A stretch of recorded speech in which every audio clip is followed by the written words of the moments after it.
Allô Véronique. Allô, merci de me recevoir. Donc, ben merci d'être venue. Donc, on est à la veille du début du sommet. Puis, en fait, je t'ai même pas dit pourquoi je t'invitais. Ah ah, Donc, est-ce que tu as une idée de pourquoi c'est à toi que j'ai demandé d'être là? parce que je suis une personne extraordinaire. Entre autres. Ah, faut bien se lancer des fleurs de temps en temps. Non, je ne sais pas. Ben, en fait, le pourquoi que c'est toi que je voulais avoir aujourd'hui, c'est que c'est beaucoup en pensant à toi que j'ai décidé de me lancer dans le sommet. Parce que à toutes les fois, quand j'y pensais à des choses que je pensais me lancer ou quoi que ce soit, ben, je me disais tout le temps, il y a du monde qui sont plus avancés, il y a du monde qui sont meilleurs, il y a du monde qui font ça mieux, il y a du monde qui sont tellement plus écolo que moi. Puis là, je me rappelais à chaque fois que des fois, à partir d'une simple conversation, ça peut faire une différence. Puis je me disais, les gens vont t'entendre parler tantôt de ou toi, puis dans le fond, je vous l'ai même pas dit, mais Véro, c'est la femme de mon cousin. Donc, quand on regarde où vous en êtes rendu aujourd'hui, c'est tellement inspirant que je me dis, ben ça vaut la peine, tu sais, de parler, puis même si c'est pas parfait, de partager, parce que tout est, tu sais, c'est parti de on parlait à un moment donné de zéro déchet, tu me parlais de bio, que c'était vraiment important. Finalement, ça a fait son bout après, puis tu es parti vraiment dans un cheminement impressionnant. On a parlé après de bébé sans couche, tu as accouché avant moi, fait que tu t'es lancé dans l'aventure, tu l'as même testé avant moi. Donc, on dirait que chaque fois qu'on partageait quelque chose, c'était toujours... moi, j'aimais faire les recherches, mais on dirait que toi, tu l'appliquais en 10 fois mieux. Fait que je me disais, des fois, c'est une petite action, mais une petite phrase peut faire un impact. Donc, c'est ça qui m'a motivée à faire le sommet aujourd'hui. Je me suis dit, si chez différentes personnes, une petite phrase peut faire une différence, imagine si tout le monde finit comme toi. Ça va être incroyable. Mon Dieu, quel honneur, je ne savais pas. Mais c'est vrai que des conversations, des petites phrases, puis surtout l'exemple, montrer par l'exemple, ça peut vraiment faire son bout de chemin. Puis pareillement pour moi, il y a beaucoup de choses que j'ai explorées grâce à toi, grâce aux conversations qu'on a eues, grâce à tes recherches à toi, que moi, j'aurais peut-être pas eu ces idées-là. Fait que tu m'as ouvert quand même la voie. Donc après ça, comment dire, il y a une question de réceptivité, puis de est-ce qu'on est prêt? Parce que moi, j'en ai parlé aussi autour de moi, puis ça veut pas dire que tout le monde à qui j'en ai parlé s'est lancé dans l'aventure, au sens où, tu sais, ça dépend de notre ouverture, de ce qu'on a envie de faire aussi. Puis, pour ça, en fait, j'aimerais, parce que tu m'avais dit, on n'a pas parlé beaucoup dans le sommet de notre entourage, tu sais, comment gérer quand on fait du zéro déchet, notre entourage, les cadeaux, comment les critiques, comment les autres nous perçoivent. Puis je me dis, tu sais, pour avoir tenté un petit peu trop intensément de convaincre, puis tu sais, m'être fait un petit peu revirer de bord ou tu sais, un peu juger, j'ai comme appris que il y a rien de mieux que d'y aller avec l'exemple. Puis maintenant, c'est comme si j'en parle pas, à moins qu'il y ait vraiment un intérêt ou que la personne me pose des questions ou veuille aller plus loin ou que je sens, mais je n'impose pas. Et ça, je pense que c'est vraiment important pour pas être déçu. Puis ça a été la même chose pour d'autres choses dans ma vie, comme la méditation. C'est comme quand on découvre quelque chose de bon, là, quelque chose de juteux, on a le goût de le partager. Mais je dis oui à 100%, mais quand il y a l'intérêt de l'autre côté. Fait que c'est ça un petit peu là, l'expérience par rapport aux autres là, que tu m'avais demandé de partager. Je sais pas comment toi, tu l'as vécu aussi avec ton entourage. Ben moi, j'ai l'impression qu'avant d'en parler, j'attendais beaucoup. Allô Marie-Sophie, j'attendais beaucoup de voir s'il y avait une ouverture. Fait que comme avec toi, j'étais à l'aise d'en parler parce que je savais que tu étais très ouverte à ces genres de choses-là. Mais je me rappelle surtout, mais tu sais, comment je pourrais dire ça? Tu sais, des fois, on sous-estime l'impact qu'une phrase peut avoir. Parce que je me rappelle de la conversation. Euh, je dis pas que tu m'avais reviré de bord, c'est pas, c'est pas comme ça, mais je me rappelle que tu m'avais dit, ben non, moi, ce qui est le plus important, c'est bio. Le bio vient tout emballer. Fait que tu m'as dit, moi, ça, c'est ma priorité. Puis je me rappelle, j'ai répondu, ben moi, tant que mon mari va acheter autant de saucisses hot dog aux enfants, le bio, c'est pas ma priorité. Fait que moi, j'y C'est vais vrai. plus avec les déchets. Fait que, mais après ça, ça fait son cheminement. Puis aussi, une chance que tu m'avais répondu ça parce que moi, quand j'ai vu passer après nourrir qui est un organisme merveilleux qui comble le zéro déchet. Pas à 100% le local parce que il y a des choses qui poussent pas ici, mais ils font vraiment leur gros possible pour essayer d'avoir le plus local possible. Après ça, c'est bio. Donc, nous, on l'avait pas à Québec. Fait que dès que j'ai vu ça passer, je me dépêche de te l'envoyer. Je pense que tu as fait partie de la première commande qu'il y a eu. Oui, nous, on allait chercher avant, il n'y avait pas les livraisons à Saint-Hubert. Moi, je suis de la Rive-Sud, mais c'était à Montréal. Fait que j'allais me parquer là, dans le Cambouis avec mes valises dans la neige pour essayer d'amener ça jusqu'à ma voiture qui est parquée super loin parce qu'à Montréal, c'est plus difficile. Fait que oui, on a un peu zigzagué au début, mais là, maintenant, c'est tellement plus facile. Tu sais, Nourrir ont des cellules partout au Québec quasiment, fait que vraiment plus facile. Ouais. Puis par la suite, on a fini par l'avoir aussi à Québec, donc Ouais. ce qui était une bonne nouvelle pour nous aussi. Mais c'est pour ça que je me disais, on fait les recherches, on lance les choses, puis je trouvais ça le fun, puis je me disais, mon Dieu, moi je fais les recherches, puis on dirait que tu appliques quasiment à ma place. Mais c'est ça. Puis tu sais, on a souvent, quand on veut faire du zéro déchet, puis aussi on aime beaucoup, comme moi, pour des questions de santé, tu sais, je priorise beaucoup le biologique. Puis je me dis souvent, c'est l'espèce de bataille entre les deux. Tu sais, parce que ce qui est bio est emballé, souvent, sauf que là, Nourrir est arrivé. Ou c'est pas emballé, mais c'est pas bio. Fait que tu sais, des fois, c'est un petit peu difficile de jongler, ou bien c'est pas local. Tu sais, as toujours l'espèce de triangle là, local, bio, puis zéro déchet, puis c'est dur d'avoir les trois. Fait que dans ce temps-là, ben, tu sais, on fait le choix le plus sensé pour nous, selon, tu sais, nos priorités. Puis je pense que c'est bien correct comme ça. Tu sais, il ne s'agit pas d'être parfait, mais tu sais, de juste faire des choix éclairés, tout simplement. Fait que c'est ça. Est-ce que tu me parlais. Oui, c'est ça. On a des décalages. C'est ça, exactement. Est-ce que tu voulais que je te raconte comme un petit peu le début, comment ça a commencé? Je ne sais pas si ça pourrait inspirer des gens parce que, tu sais, des fois, quand tu regardes tout ça, tu te dis, oh mon Dieu, il y a beaucoup de choses à faire, tu sais, je suis loin d'être zéro déchet. Tu sais, il faut se dire que le zéro déchet, premièrement, c'est plus un objectif ou à regarder de loin, au sens où on va faire des petits pas au fil du temps pour se rendre là ou pour s'en approcher du moins, mais on ne veut pas être parfait du jour au lendemain. C'est impossible de changer toutes ses habitudes du jour au lendemain. Ce que je dirais aussi par rapport à ça, c'est que c'est important, si on veut faire des changements durables, d'avoir une ouverture de temps. Parce que souvent, dans notre société, ce que je trouve, c'est qu'on court comme des fous, on a nos travails, respectivement, les enfants, tout ça. Moi, j'ai moi-même 2 enfants puis un beau-fils, donc on est pas mal occupés. Mais tu sais, d'avoir une ouverture de temps, dans le fond, de se garder du temps pour ça, je pense que c'est primordial. Puis nous, ce qui nous avait aidé particulièrement, c'est que j'étais enceinte de ma 2e quand on a commencé ça. Puis j'étais retirée de mon travail, donc j'avais comme plein de temps soudainement. Et que ça, c'est le fun quand tu dis, bon, ben là, j'ai du temps, comment je vais l'investir de façon positive? Tu sais, qu'est-ce que je veux? Qu'est-ce que j'ai le goût d'apprendre? Qu'est-ce que j'ai le goût de changer? Qu'est-ce que j'ai le goût d'abandonner qui ne me sert plus maintenant? Fait que c'est un peu la question qui se pose. Puis je me souviens qu'un beau jour, Patrick était arrivé chez nous, qui est mon mari, et donc ton cousin. Puis il avait regardé le bac à recyclage, le gros bac bleu, puis il avait dit, mon Dieu, ça n'a donc même pas de bon sens, il ne fermait plus. Puis tu sais, il passe aux 2 semaines, mais on le remplissait plus que sa capacité, puis des fois, on attendait, tu sais. Puis là, on a vraiment comme fait une prise de conscience tous les deux en se disant, mais là, ça n'a pas d'allure qu'on remplisse un gros bac comme ça. Puis surtout quand on sait ce qui est recyclable ou ce qui est envoyé dans les bacs est pas si tant bien recyclé que ça au Québec. Fait que tu sais, tu te dis, ouais, la moitié de mon bac, c'est comme ça s'en va au dépotoir, là. Fait que, tu sais, je dis moitié, j'ai pas les chiffres exacts, mais vous comprenez ce que je veux dire, tu sais, au sens où le recyclage est tout aussi, de réduire le recyclage est tout aussi important pour nous que de réduire les déchets, les déchets purs là, du bac gris.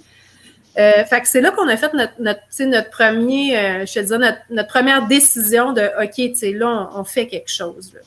Fait on a acheté j'ai acheté le livre de Bea Johnson, que sûrement plusieurs d'entre vous connaissent, sur le zéro déchet, qui est une Française d'origine, mais qui vit aux États-Unis maintenant.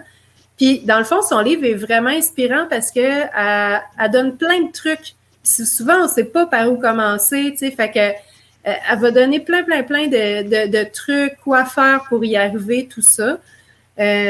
Donc, c'est un livre que je suggère fortement si on veut commencer le processus. Nous, personnellement, comme je suis une personne qui aime beaucoup cuisiner, on a commencé par la cuisine. Puis la cuisine est un endroit qui génère vraiment beaucoup de déchets parce qu'on va à l'épicerie au moins à chaque semaine. On achète des trucs emballés, tout ça. Fait que nous, on a décidé vraiment d'épurer notre cuisine. Donc, tu sais, d'y aller avec les pots maçons pour entreposer les choses, d'y aller avec nourrir pour faire les commandes. Avec des magasins, en fait, je dis ça, des magasins zéro déchet, mais à l'époque, quand on a commencé, il y a 5-6 ans, il n'y en avait pas. Fait que là, c'était un peu, comment dire, des recherches intenses pour trouver, OK, comment on s'organise, à quelle épicerie je vais maintenant? Tu sais, j'allais chez Maxi, mais là, j'y vais plus. Fait que, où je vais? Fait que moi, tu sais, il y avait un IGA pas loin d'où j'habitais à ce moment-là, puis je me souviens d'avoir fait venir le gérant quelques fois. Parce que là, j'avais mon plat. Je voulais qu'il me mette ma viande ou mon poisson dans mon plat, mais là, le commis ne voulait pas parce qu'il n'avait jamais vu ça, puis que là, c'était pas dans son schéma de pensée ou dans sa procédure ou sa façon de faire. Et tu sais, des fois, quand tu es un pionnier, il faut un petit peu que tu pousses les choses, puis là, tu expliques au gérant pourquoi, puis ci, puis ça. Fait que finalement, ça te prend vraiment du temps. Fait que c'est pour ça que j'ai dit ça prend un certain dégagement de temps, tu sais, pour le faire. Quoi qu'aujourd'hui, si vous commenceriez demain, il y aurait probablement beaucoup plus d'ouverture parce que là, il y a plus de gens qui en font, qui le font zéro déchet, ça circule. Donc, on est moins comme des extraterrestres, si on peut dire, là. Fait que c'est ça, dans le fond, tu sais, quand j'ai commencé, je faisais le mieux que je pouvais parce que les magasins de vrac, il n'y en a pas. Il n'y en avait pas. Maintenant, il y en a juste autour de chez moi, il y en a 3 là, dans un rayon de 10 km. C'est sûr que j'habite dans la région de Montréal, là, fait qu'on est peut-être plus choyé en variété, là, mais quand même, des fois, il s'agit de faire des petites recherches pour voir, tu sais. Fait que ces fameux magasins de vrac-là sont vraiment intéressants parce que tu as toutes les denrées non périssables, les huiles, les vinaigres, les condiments, le sel, les épices. Fait que, tu sais, dans le fond, quand tu trouves un bon magasin de vrac, tu as besoin d'aller là pour comme acheter ton non périssable. Puis après ça, tu vas à l'épicerie. Moi, je vais chez Avril parce que c'est pas loin de chez nous. Puis comme je disais plus tôt, le bio est important. Mais ça pourrait être d'aller ailleurs pour quelqu'un pour qui le bio est moins important. Puis là, je fais juste les fruits et légumes principalement. Et que j'achète mon frais. S'il y a un comptoir, mettons, si tu manges la viande, il y a un comptoir de viande, un comptoir de poisson, tu peux amener tes plats puis acheter ce que tu as besoin. Puis je rentre presque pas dans les allées. Fait que ça, c'est le fun parce que ça évite aussi toute la tentation des produits aussi qui sont moins santé. Tu sais, parce que veut pas, on le sait maintenant, les produits transformés, c'est pas ce qu'il y a de meilleur. Fait que là, tu rentres dans la rangée, tu vois les biscuits, tu vois les craquelins, tu vois les bar-tendres. Fait que, tu sais, ça te donne le goût. Fait que juste de pas y aller, moi, je trouve que ça résout une partie du dilemme, finalement. Fait que c'est ça. Fait qu'on a commencé avec ça. Puis après ça, après la cuisine, on a fait un ménage pièce par pièce. Donc, mettons, on s'attaque à la salle de bain. Là, on vide toutes les armoires, on regarde ce qu'on a. Là, c'est vraiment là, la question qui tue, là. Est-ce que j'en ai vraiment besoin? Fait que là, ça t'invite à faire un bon ménage, puis à te reposer. Est-ce que je pourrais, par exemple, utiliser un objet qui ferait les 2 ou les 3 fonctions au lieu d'avoir un cossin pour chaque utilité, tu sais? Fait que dans le fond, tu réduis ton nombre d'objets de beaucoup. Tu sais, ça vient se rapprocher un petit peu plus de simplicité volontaire. Je ne dirais pas qu'on est là, mais je dirais que c'est dans la veine de pensée. Donc, ménage pièce par pièce. Puis là, après ça, le gros défi, une fois que tu as fini ton ménage pièce par pièce, c'est là, il faut le garder. Il ne faut plus que les affaires y rentrent chez vous qui n'ont pas rapport. Mais là, c'est dur parce que on dirait là, que moi, j'appelle ça les chemus, là, les cossins, ils veulent tous rentrer chez vous. Hein. Puis là, c'est là que quand tu en es conscient, tu t'en rends encore plus compte. Fait qu'il faut que tu sois comme une espèce de police de ce qui rentre chez vous. Fait que là, au début, les gens trouvent ça fatigant, mais là, tu sais, genre, tu peux-tu repartir avec ton sac cadeau ou tu peux, tu sais, on n'amène pas telle chose chez nous, puis là, tu essaies de le dire comme il faut. Mais à un moment donné, les gens, ils s'adaptent puis ils comprennent, tu sais. Puis, comment dire, une des stratégies, nous autres, qu'on a, c'est que dans notre chambre, mais ça peut être n'importe où, on a un genre de gros bac de choses qui sont pour donner. Donc, le bac qui reste pas vide longtemps, je vous dirais. Fait qu'à chaque fois que je sais pas, tu fouilles dans une armoire puis tu vois un cossin. Là, tu disais, j'ai pas besoin de ça. Ben, au lieu d'attendre de faire un grand ménage, mais c'est parce que ça, c'est vraiment long, c'est comme ça te permet de le faire au fur et à mesure. Fait que là, tu vois ton cossin, puis là, tu n'as pas le temps de t'en occuper maintenant. Tu n'iras pas faire un voyage à l'Armée du Salut pour un cossin, on s'entend. Fait que là, tu mets le cossin dans le bac. Et là, ben, chaque fois que ça arrive, tu mets le cossin dans le bac. Fait que là, le bac, il se remplit à une vitesse incroyablement grande, plus grande qu'on pense, surtout au printemps quand on fait plus de ménage. Puis, ben, comme ça te permet, tu sais, de temps en temps d'aller le porter, tu sais, pour donner au suivant ou dans les ressourceries ou ces choses-là. Donc, ça, nous autres, tu sais, c'est un truc qu'on a trouvé pas mal utile. Aussi, tu sais, dans le zéro déchet, il y a une grande part qui est réutilisée, ce qui existe déjà. Donc, tu sais, d'acheter dans l'usager, d'aller avec les petites annonces, Kijiji, Marketplace, quand on a besoin de quelque chose en premier. Pourquoi? Ben, c'est parce qu'on veut éviter la production d'un nouveau bien qui est, tu sais, demande plein de ressources, plein d'énergie, souvent du transport parce que ça vient pas d'ici. Fait que, tu sais, dans le fond, quand tu l'achètes usagé, ben, le bien existe déjà. Puis, potentiellement, se retrouverait au vidange. Fait que si toi, tu le ramasses pas. Tu voulais-tu dire quelque chose? Je te vois. Oui. Comment tu as fait pour gérer ça, justement, de vouloir usager, mais avec les cadeaux de Noël puis tout ça, parce qu'on s'entend que les enfants ont quand même, et je te salue, Louise, ils ont quand même une grand-maman gâteau. Donc, comment ça s'est intégré, ça, dans votre famille, justement, de convaincre les gens quand il y avait un cadeau, puis voilà les secondes mains, ou ça, on n'en a pas besoin, ou... Mm-hmm. Ben, en fait, c'est que à chaque fois qu'il y a des fêtes ou tout ça, ben, tu sais, les gens ont appris aussi à nous demander qu'est-ce qu'on veut ou de quoi avez-vous besoin. Et ça, je trouve ça utile parce que dans le fond, on va demander vraiment qu'est-ce qui nous manque. Puis moi, tu sais, ça arrive souvent que j'ai un besoin. Puis ça, je trouve ça important. Puis les enfants aussi, je trouve que c'est quelque chose à leur apprendre. C'est qu'on ne va pas satisfaire notre besoin tout de suite. Tu sais, on est dans une société là où c'est l'instantané, c'est l'immédiat. Tu sais, as besoin d'un ciseau, tu vas te l'acheter. Tu as besoin de ci, tu vas te l'acheter. Mais pourquoi pas se dire, OK, j'en ai besoin, t'en prends une note, t'essayes de vivre sans pendant quelques temps, il est peut-être brisé, tu mets un peu de tape, comme ça. Puis, dans le fond, moi, ce que je fais, c'est que je me fais une liste dans mon cellulaire. Tu sais, à chaque fois qu'il y a quelque chose qu'on a besoin, là, je l'écris. Fait que là, je vais voir combien de temps le besoin va durer. Puis ça se peut qu'après 2-3 semaines, j'y pense même plus. Mais ça veut dire là, une chose, c'est que j'en avais pas vraiment besoin. Fait que, tu sais, de se donner un délai d'attente, je trouve que ça permet de relativiser le besoin, tu sais, l'instantanéité de vouloir toujours satisfaire ses besoins maintenant. Puis ça, les enfants l'ont fort, là, quand ils veulent quelque chose, ils le veulent maintenant. Ben, je trouve que ça leur montre ça aussi.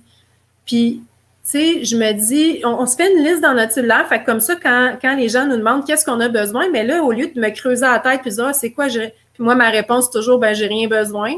Mais là, au moins, tu sais, ah oui, c'est vrai, mes ciseaux étaient brisés. Hey, c'est vrai, mes mitaines à faux, ils ont des trous. Et là, je donne juste des exemples de cuisine, là, mais parce que j'aime beaucoup cuisiner. Mais il y a d'autres choses, tu sais, puis c'est pareil pour les enfants. Fait que ça, je trouve que ça aide de se faire une liste au fur et à mesure que le besoin apparaît et d'attendre. Parce que quand on attend, bien, ça fait qu'on peut avoir une liste intéressante au lieu de faire, ben, j'ai rien besoin. T'sais, fait que ça, c'est plate parce que les gens, ils veulent nous donner quelque chose. Tu sais, c'est bien de permettre cette générosité-là aussi. Puis les enfants aiment ça, donner des cadeaux aussi. Fait que ça, c'est une chose. Puis l'autre chose, j'encourage les gens à aller acheter dans l'usager quand c'est possible. Comme, tu sais, ma fille voulait une paire de rollerblades. Bon, on est allé les acheter dans l'usager. On a contacté quelqu'un sur Kijiji. Puis c'est ça, tu sais. Fait que c'était son cadeau. Puis elle était bien contente.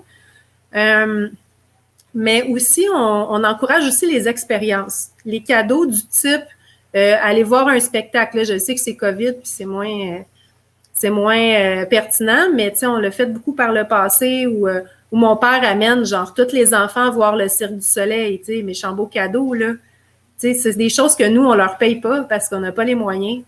Ou, tu sais, passer un week-end complet avec sa grand-mère. Puis là, tu sais, ils vont manger de la pizza. Tu sais, ils vont se faire gâter, là. Puis ça, c'est correct, tu sais. Fait que, c'est ça, tu sais, encourager aussi les cadeaux, expérience et temps passé avec la personne. Ça, pour moi, c'est, tu sais, comme le parrain de ma petite qui l'a amené faire du cheval. Mais elle avait jamais fait de cheval, puis elle voulait en faire. Tu sais, fait que c'est pas des cadeaux matériels, mais à mon sens, ils ont autant, sinon plus de valeur. Puis avec plusieurs enfants, mais on s'entend qu'on est vite encombré. Puis, comment ça se passe avec tes enfants? Parce que ben, ces temps-ci, on se voit moins souvent. Mais la dernière fois, là, je me rappelle, la plus petite, elle arrive, puis je me rappelle plus qu'est-ce qu'elle avait vu, puis elle disait, ah, ben, nous, on prend pas ça parce qu'on est zéro déchet, fait qu'ils sont très affirmés, puis ils le savent, puis c'est pas vu comme quelque chose de lourd, là, tu sais, au contraire, ça a l'air d'être une fierté, puis et Ouais. comment ça s'est intégré petit à petit? Parce que là, moi, je te parle de, elle est rendue plus grande, là, mais ça fait un bout de temps que tu es dans le processus. Comment ça s'est intégré pour eux? Ben, je te dirais beaucoup par notre façon de vivre, puis par l'exemple. Tu sais, c'est comme si, comment dire, tu sais, à l'école, moi, je sais, je suis enseignante au primaire de profession, donc je sais de quoi je parle, mais on enseigne beaucoup, tu sais, la théorie de la chose, tu sais. Il y a telle chose, telle chose, telle chose, mais on le vit pas nécessairement. Puis dans ce temps-là, mais je trouve que ça, tu sais, c'est un peu, ça rentre par une oreille, ça sort par l'autre, comme on dirait. Mais je trouve que de le vivre plutôt que de le dire, tu sais, au lieu de dire à ton enfant, théoriquement, ouais, c'est pas bien d'utiliser une paille pour telle raison, OK. Mais quand ton enfant arrive à quelque part puis il veut sa paille puis tu lui dis non, on prendra pas de paille parce que, ben là, tu es dans l'expérientiel. Puis je pense que c'est vraiment beaucoup par l'exemple puis par le vivre. Puis il faut être convaincu comme parent puis il faut le faire nous-mêmes. Parce que si on demande à nos enfants, on va leur enseigner des bonnes valeurs, mais nous, on le fait pas. Oublie ça, ça marchera pas. Fait que dans le fond, nous, on n'a jamais essayé de les forcer ou quoi que ce soit, mais on leur explique les choses à chaque fois, puis pourquoi. Puis je pense que c'est la meilleure façon de faire. Super. Ouais. Puis, Puis, tu sais, je pense qu'aussi, je devrais peut-être parler d'un sujet qui, moi, je trouve important parce que je suis une personne, des fois, qui peut avoir tendance à être exigeante envers elle-même. Puis je me dis, tu sais, dans ce processus, c'est vraiment un processus. C'est pas quelque chose qu'on fait du jour au lendemain. Puis nous aussi, on a encore plein de choses à améliorer. Puis tu sais, il faut avoir un petit peu de flexibilité puis se donner droit à l'erreur. Parce que si on se tape dessus à chaque fois, on se dit, ah non, j'ai pas fait ça, ben, tu sais, on n'est pas dans un processus qui nous remplit ou qui nous donne de la joie. Puis ça, je pense que c'est important de vivre ce processus-là en étant fier, puis dans la joie et l'acceptation, de ne pas le voir comme des restrictions, puis des choses de plus à penser. Puis tu sais, comme tout l'aspect négatif qu'on pourrait voir de « Ah, encore quelque chose d'autre », tu sais. Fait que dans le fond, quand on respecte son rythme, puis on se donne droit à des exceptions, puis que des fois, si on a le goût de commander, parce que là, les restaurants sont fermés, on est brûlé, on n'a pas le goût de cuisiner, on le sait que commander, ça va venir dans une tonne de déchets. Là. On ne peut pas faire autrement en temps de COVID. Mais bon, on peut se le permettre de temps en temps. Tu sais, moi, c'est mon avis personnel parce que sinon, on va se sentir frustré. Puis ça, on veut pas ça parce que si tu deviens frustré, ben tu vas tout prendre puis tu vas tout mettre aux poubelles d'un coup alors qu'il y a des très belles choses que tu faisais déjà. Fait que moi, tu sais, ça, je ne suis pas puriste dans l'application. Parce que sinon, c'est ça c'est contre-productif, je trouve. Fait qu'il faut garder notre belle fierté de faire ça, puis surtout de le faire dans la joie, je pense. Ouais. Mais je pense qu'il y a comme eu une vague qui a été plus puriste. Je pense qu'il y a beaucoup de monde qui se sont rendus vers là puis qui sont en train de revenir parce que c'est ce que tu vas voir aussi dans le sommet. C'est ce que on prône toutes de ne pas viser la perfection, d'aller un pas à la fois, de se respecter, de prendre soin de soi, puis qu'on est mieux justement de rendre ça plus simple, plus accessible, mais qu'on soit plus à le faire plutôt que d'essayer de se mettre de la pression puis que ce soit plus agréable du tout. Exactement. C'est ça, faut pas que ce soit un régime militaire, là. Faut que ça demeure une belle chose, tu sais. c'est ça. Mm.